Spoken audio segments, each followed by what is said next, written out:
Hello and welcome to the Hotel Marketing Show.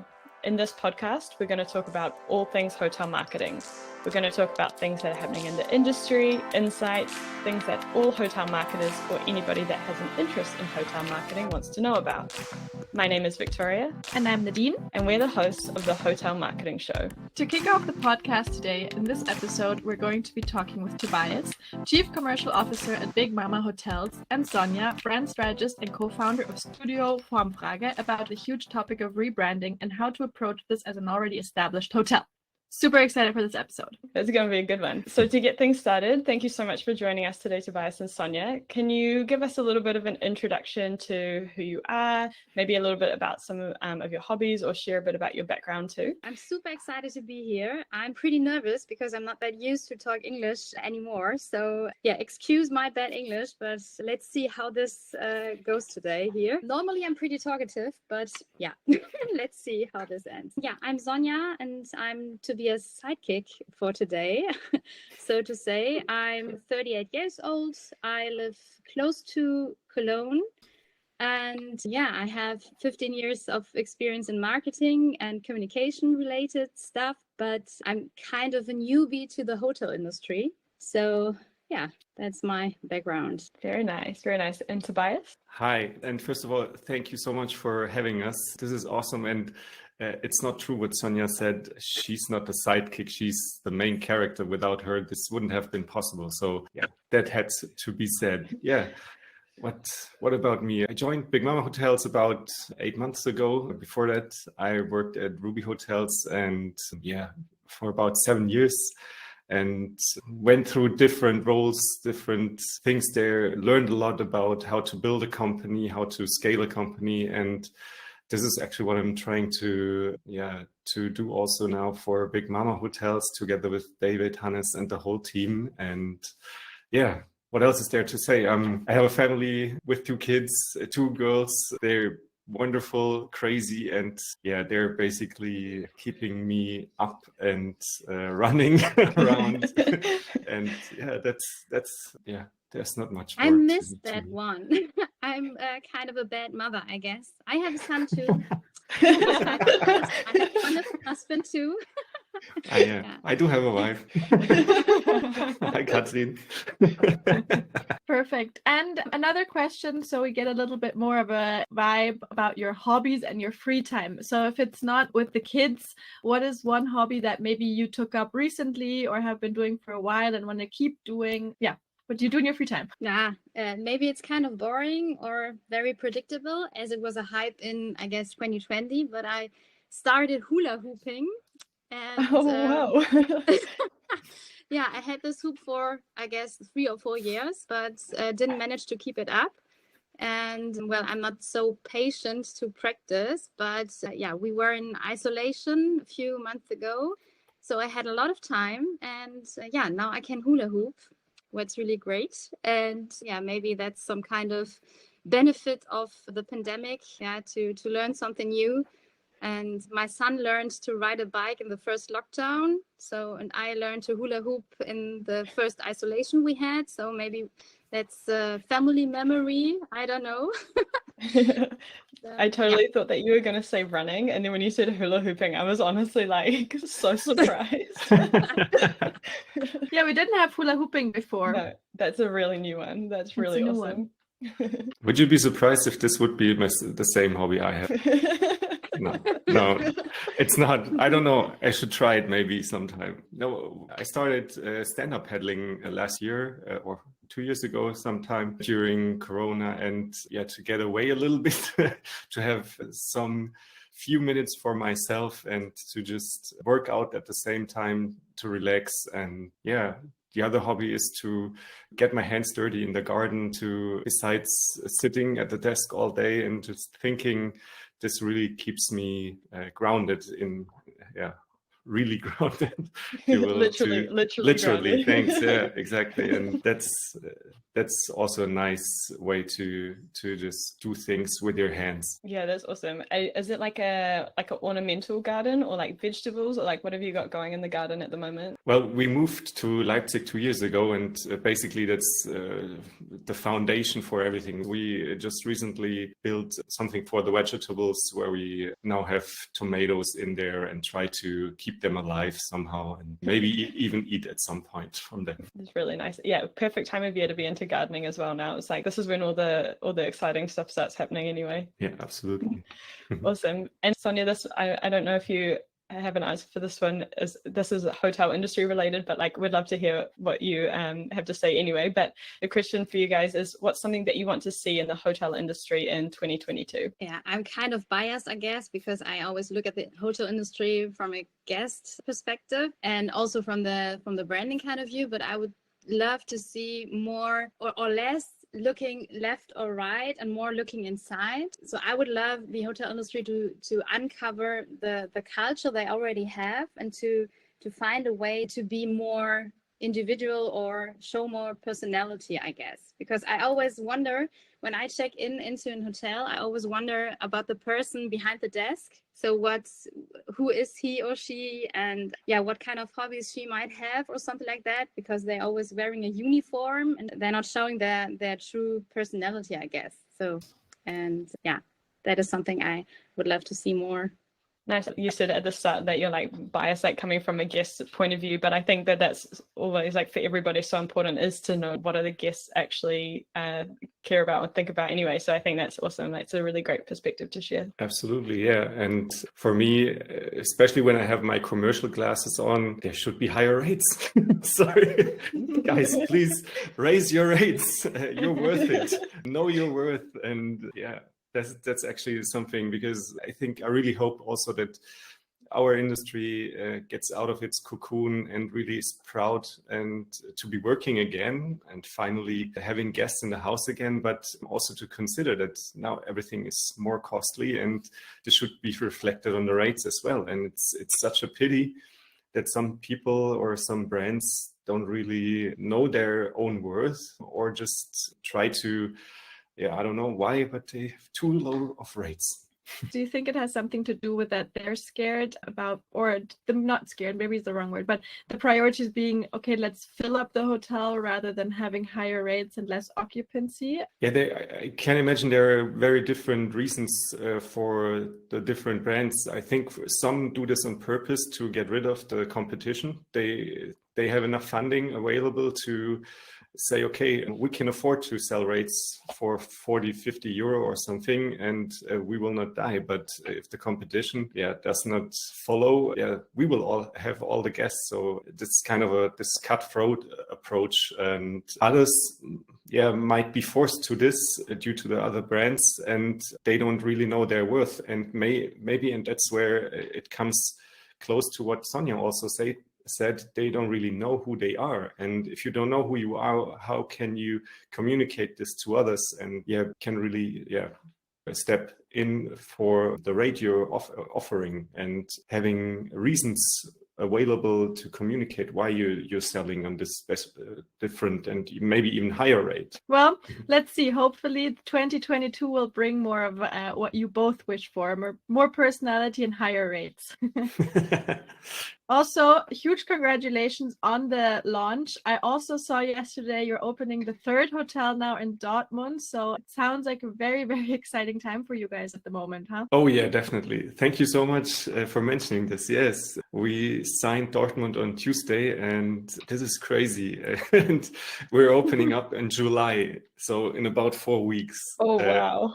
This is going to be really tough and interesting because there's a lot to do, and we're really happy and lucky that we already went through this process of rebranding and know who we are and know how to communicate ourselves, and that we know how we can also pick up the existing staff members to explain who they are working for and who they're working with now. And I think that helps already to give them something to orientate and to hopefully also identify with. That's awesome. And if in case anybody's listening and is maybe not 100% sure what we're talking about, Big Mama Hotels just recently had or launched their new rebrand, and yeah, like Nadine said, it looks amazing. It's really cool. So I'll also put some links in the show notes as well, so you can go and have a little squiz and check that out as well. Cool.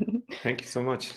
Awesome. Yeah, so basically today, like Nadine said at the start of the podcast, we want to talk actually more about this rebrand, but also in case there's anybody listening that's like, how did you even decide to do this? Like, where did it start? Like, how do you even go about doing this? So that's really what we want to talk about today. So maybe to kick off, like, can you share a little bit of the story behind the rebrand? So maybe like, why did you decide to rebrand, and like, where has the brand gone now with the direction that you've taken? Sure.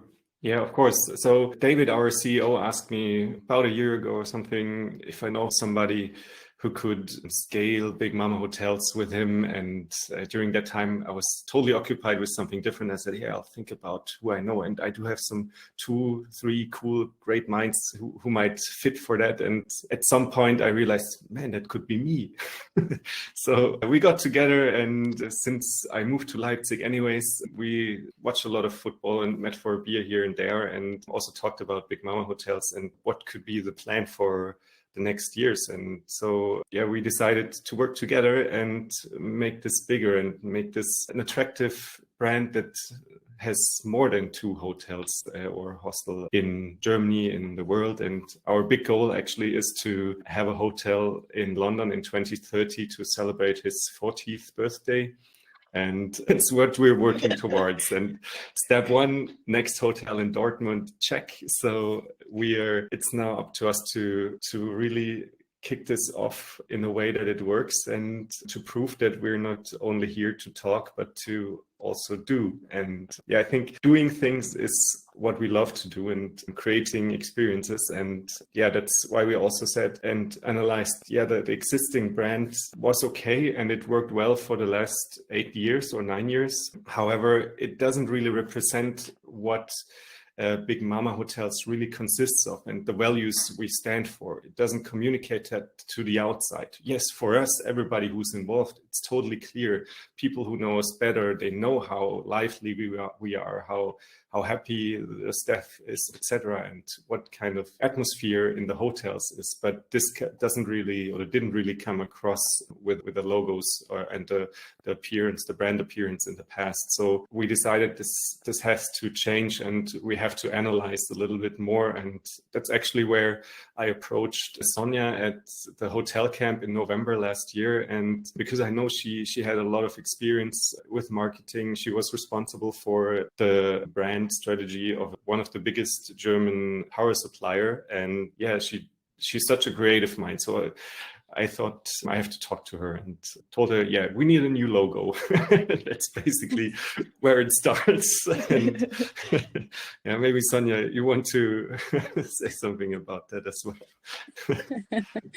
Yeah, yes. We need a new logo. It was the first approach from Tobias. And yeah, that is most of the time clients ask for a new logo, but often they don't have the basis to work on a new logo or on a new visual identity, because oftentimes they don't know about their own identity or what makes them really different from the competitors, and what are their benefits, what are their brand assets. And so what we do is always to dive a little deeper at that point. And yeah, fortunately it turned out very well that we're not talking about the logo anymore, but about the brand strategy and positioning as well.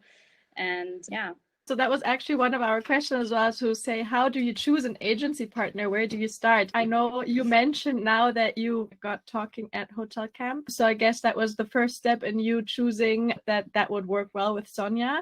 But what were some of the other factors that you considered in seeing how does this work together? Yeah, how can the partnership look like? Yeah, several reasons led to this decision, and Sonja wasn't the only one we were talking to. And of course, I made up my mind, who do I know from the past who might be a fit also to us, because for us it's a big thing to change the brand identity, or in our case, what we thought, yeah, we changed the logo, but still it was the Big Mama baby who's a family business, and so many people involved for the last 8 years. They got used to the brand, they got used to everything there, and now we're taking this baby away and making something out of it. And we had to make sure that we trust the person or the persons we work with, and that we feel like they taking us serious and not only want to make a quick dollar out of it, and really also know what they're talking about, that they have maybe also a different approach. Because for us at Big Mama, we try to always challenge the industry or whatever we are doing. This is something that we try to do in every aspect of what we are doing and working with. And I have a friend from Munich who founded a company that basically works like Tinder for agencies, if you will. So you do, or a matchmaking service for agencies, where you just basically give away what you need, maybe a kind of budget you have, and they suggest companies or agencies in this case that might fit to you. And I reached out to a few of them and received offers and talked to them, but it never really clicked. Also, sometimes the budget just was way out of range. For us, since we're a small company coming out of COVID, there's a limited budget available, but still we need quality, and we knew this is going to be interesting to find somebody that works with us, that we can afford, but also who has an approach that's unique. And at the end of this, let's call it RFP seasons, or the comparison between all those agencies and services, we decided to work with Sonja because they had the most modern approach to us, or also we trusted them the most, because from the beginning on, they were open and told us that's what we're going to do and that's what we're not going to do. And if we're working together, we have to do it in a very agile and iterative way, rather than you're sending us your briefing and a few weeks later we're coming back and you tell us what you like or what you don't like. And that really spoke to us, and was was a good decision in the to take.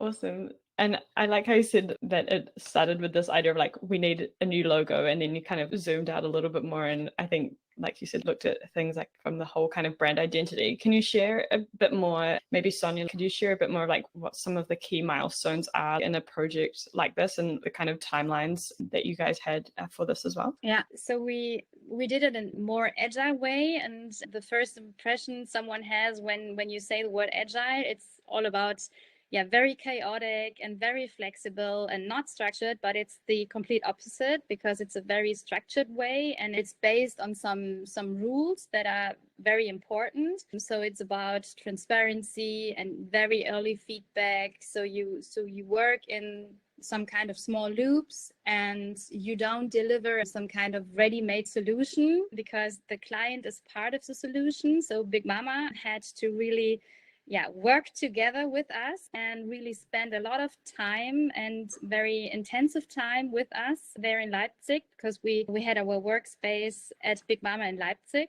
We spent 3 weeks on site and 2 weeks remote, and then 1 more week on site, I guess. Yeah, it's not that a long time ago, but I don't remember it quite well. But yeah, it's all a blur. It was just like so.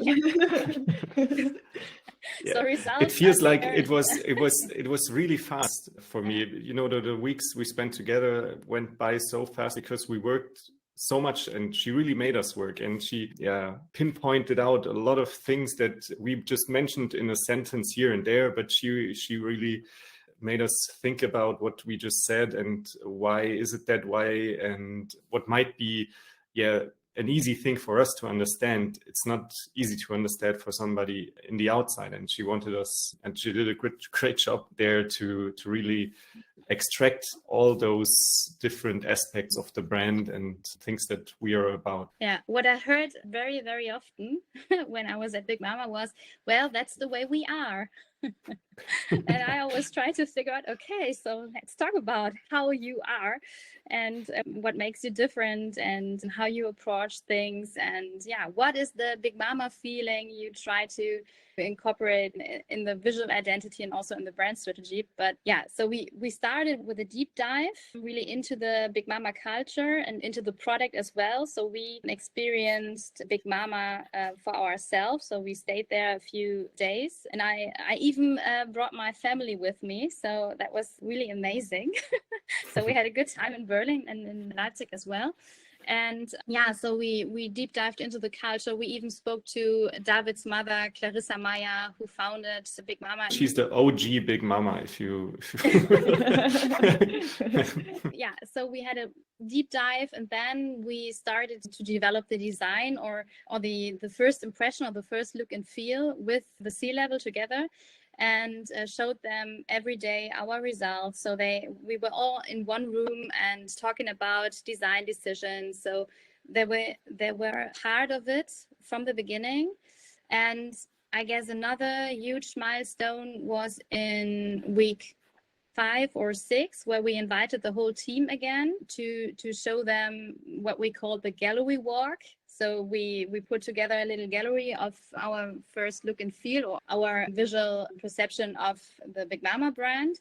And we showed them our results, and we didn't ask them how they like it, so if they like it or not, but we talked about the decisions we made and why we chose that color, for example, or the typography.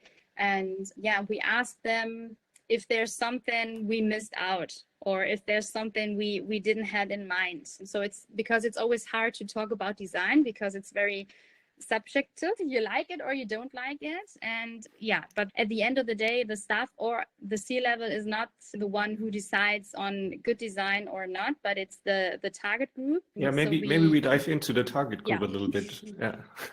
Good point. Because even before we started with Sonja and the team, we did a survey among our staff, what they think our brand stands for, but we also talked with our most frequent guests in qualitative interviews, if you will, sometimes even up to 1.5 hours to talk about them. How do you perceive Big Mama hotels? What do you like about us? What you don't like? Why do you come back?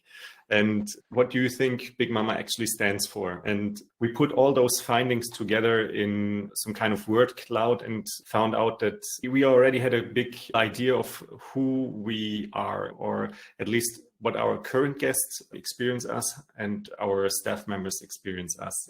But we wanted to have a more detailed view of the target group and have more data available to actually know who we are addressing. And so we decided to look at the so-called sinus milieus. That's a big study from Germany conducted by a company who look into psychographics rather than demographics. So they arrange people with similar values, a similar lifestyle, and a comparable social situation into groups of like-minded people. And maybe you've seen those potato graphs that are somewhere, somehow. Look it up. Sinus milieus is something to really wrap your head around. Maybe you can put a link into the description. That would be quite interesting. Yeah, for sure. Definitely do that. And yeah, we compared our findings, what we had in our surveys, also with what we have to offer and with the different milieus. And yeah, basically found the perfect match with one of those milieus in there, the so-called adaptive pragmatic middle class. And we found what they actually need is something that we can deliver, and they need a feeling of belonging, but they also need flexibility.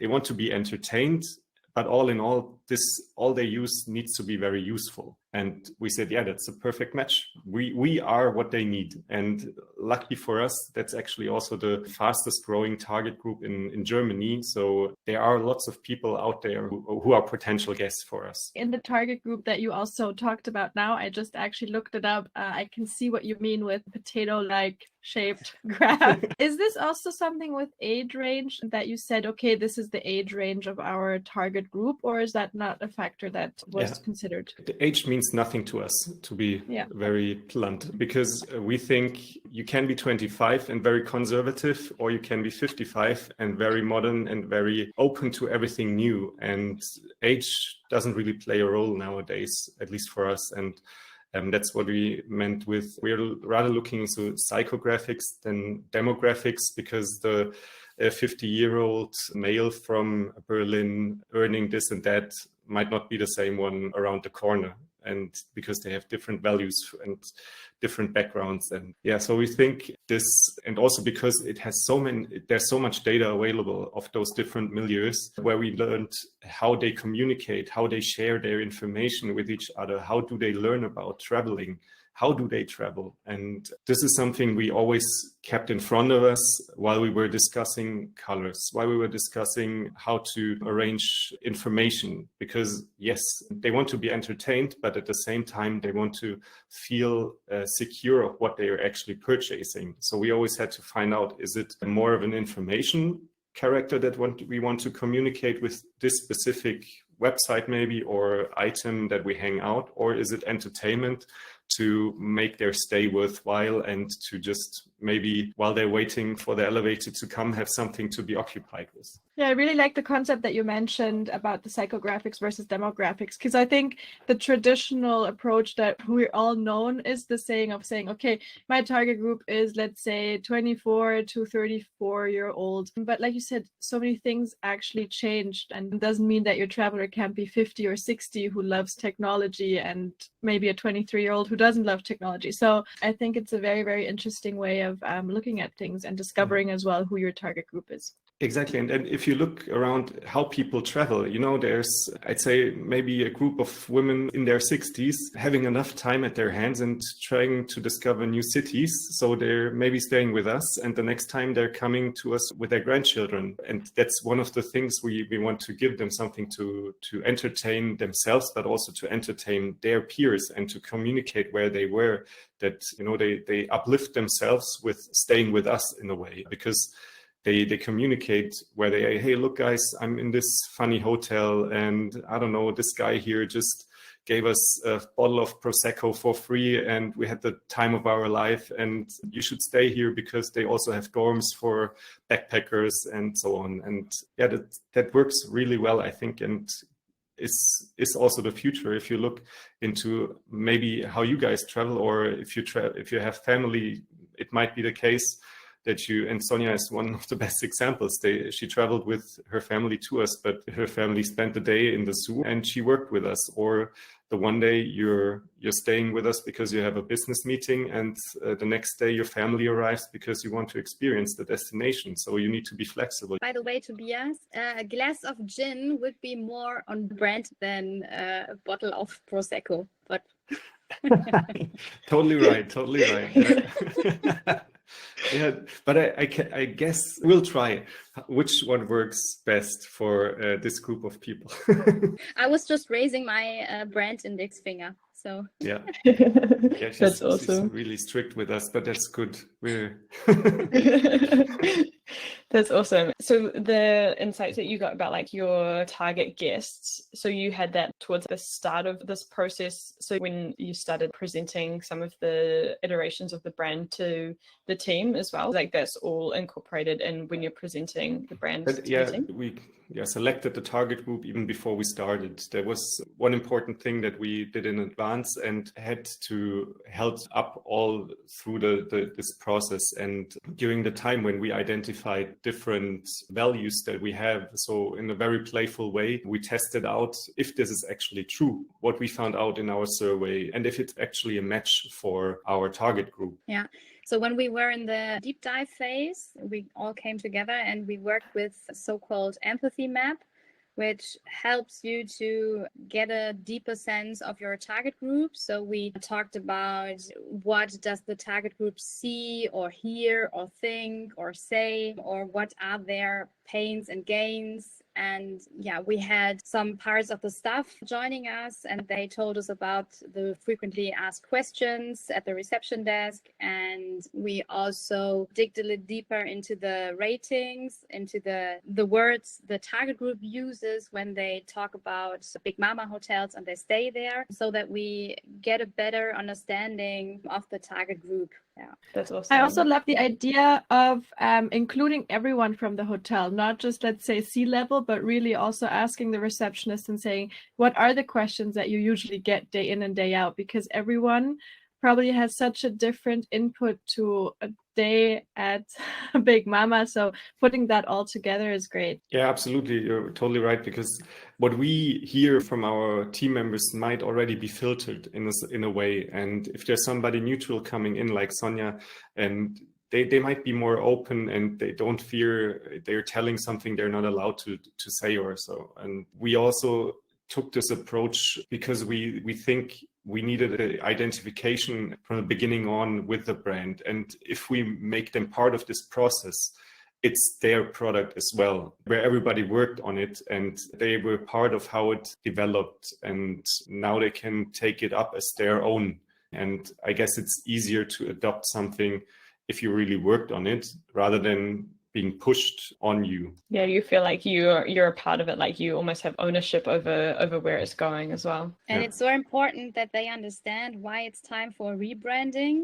And it's so important that they understand that working on brand or brand identity is really a good idea, especially in the hotel industry, because the staff behavior makes so much impact on the guest experience and the brand perception they have. So it really makes sense to incorporate the stuff from the beginning on. Yeah. That's awesome. And so when you were like sharing the direction with the team, did you share it to everybody all at once, or how did you approach it? Did you start with some kind of key stakeholders and then bring it to everybody? No, we conducted this gallery walk in every hotel, and we invited everybody, and even those who were not able to be present personally, we took in with a team session, for example, and they were part of it, or we tried to have really everybody part of this gallery walk and collect feedback on what we might have been missing, and had really great discussions during that time. Because the cool thing also, especially for us being responsible rolling it out, we had arguments for every question. Why did we use this specific font? We were able to argue because our target group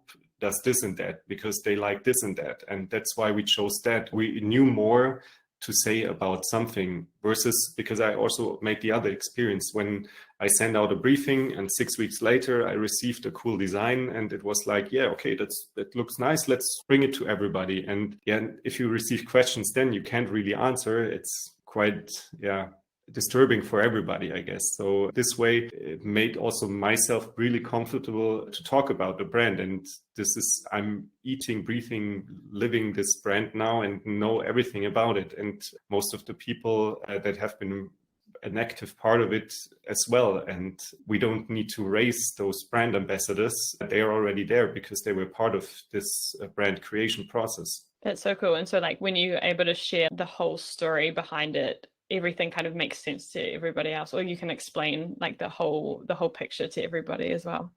That's awesome. Another question we have for you is learnings. Now, there must be, I was just about to say a word that I shouldn't say on a podcast. There must be a big amount of learnings you got, but what were some unexpected ones? Do you have somewhere like, oh, I didn't expect this? I mean, you said you also, of course, sent out the surveys to your guests. Were there some results where you were a little bit surprised, or other learnings just throughout the whole journey? I wouldn't say that we had unexpected learnings, but we had some challenges to face for sure. The first thing was that you really have to, when you incorporate your employees into this process, you really have to make sure that they don't have the expectation that it is a kind of democratic decision, so that when they say they don't like the color blue, for example, and you decide on keeping that color, that is the way it goes. So you really have to make sure that they are not unsatisfied with it, or you even have the opposite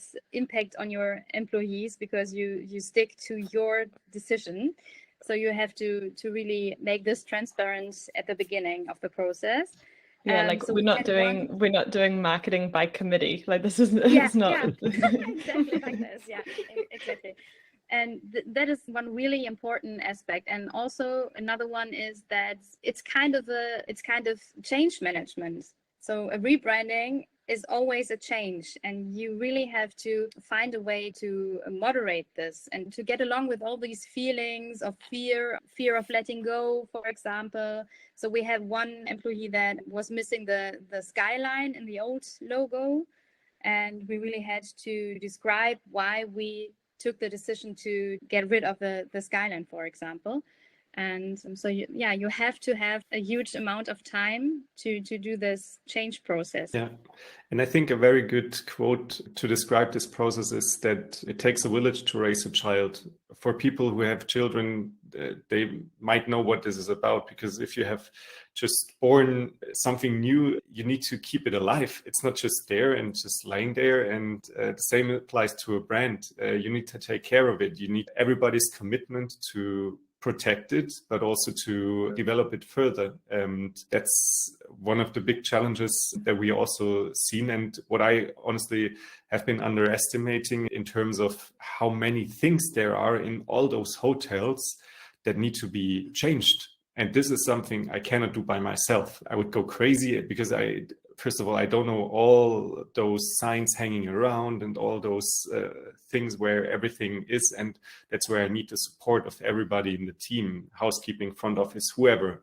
And yeah, learning that, and Sonja suggested a great tool how we can overcome this issue as well, that we decided to work with Canva and created some brand templates with different signs, for example, where they can easily just drag and drop things and change the text of something and be able to roll it out basically by themselves. So they do not need to approach us. If, for example, the elevator doesn't work, they can do this by themselves in 5 minutes or even less.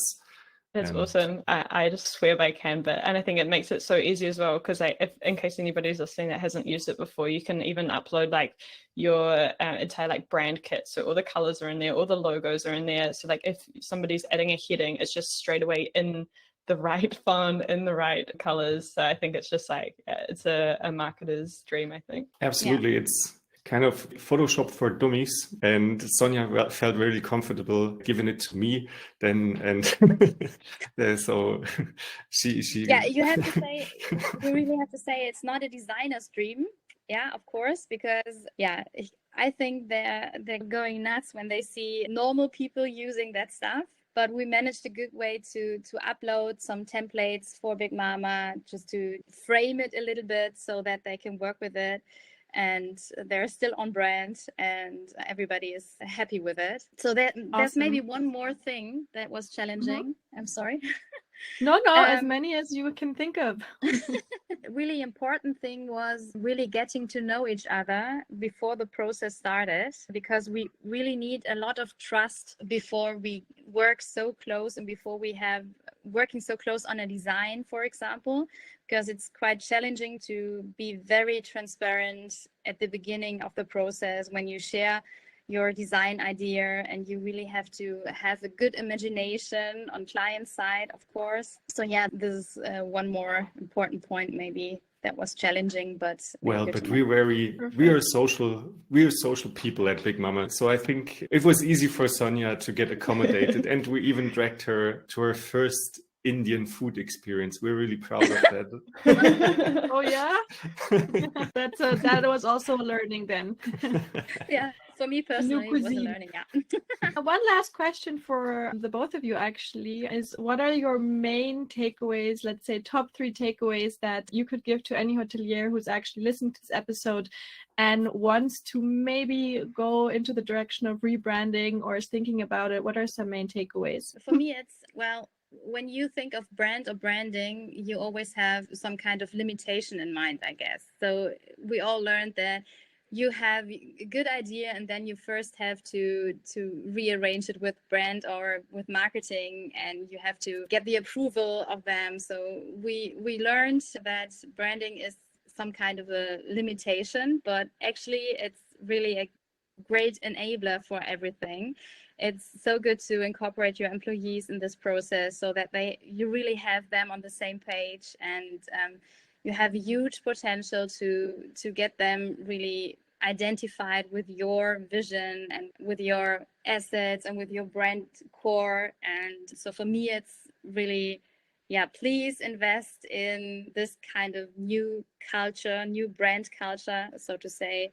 And this would be my takeaway. Yeah, I can only agree. This is awesome because most people talk about external factors when talking about a brand, but it's so much more to it, and it has such a big effect on internal use and internal behavior. If you create this brand with everybody together and you have this identification of the staff with it, the belonging, they are your brand ambassadors. Who else than them know what to say about it? You can hire as many influencers that you want, but they will stop talking about you when you pay them money. But if you treat your employees right, they will even talk about you even if they left the company. So I can imagine this is one of the key things I can only agree to, but also be decisive. On the other hand, you need to take decisions, and sometimes you need to take hard decisions, or that feel hard, because a lot of people give you other subjective opinions that might not be reflecting the opinion of the target group, but they might be an important peer to you. And this is hard sometimes to see, okay, we worked hard on something, but you don't really like this, but you're important to me. But let's be honest, you're not the target group. Our target group will love it. And we had similar discussions also internally. And this was a challenge. And this is something where you need to be strong and stand your ground. And in the best case, of course, know why you took this decision. Have a lot of data available. That's the foundation for this decision. I also love that you said be decisive, because I can imagine that it's not easy if you have different options and then you think, oh, but this could also be nice, or that's also nice. So you actually have to come to a consensus at the end of the day to say, okay, this is what we're doing. This is how we're going forward. Otherwise, a rebranding can probably take very long.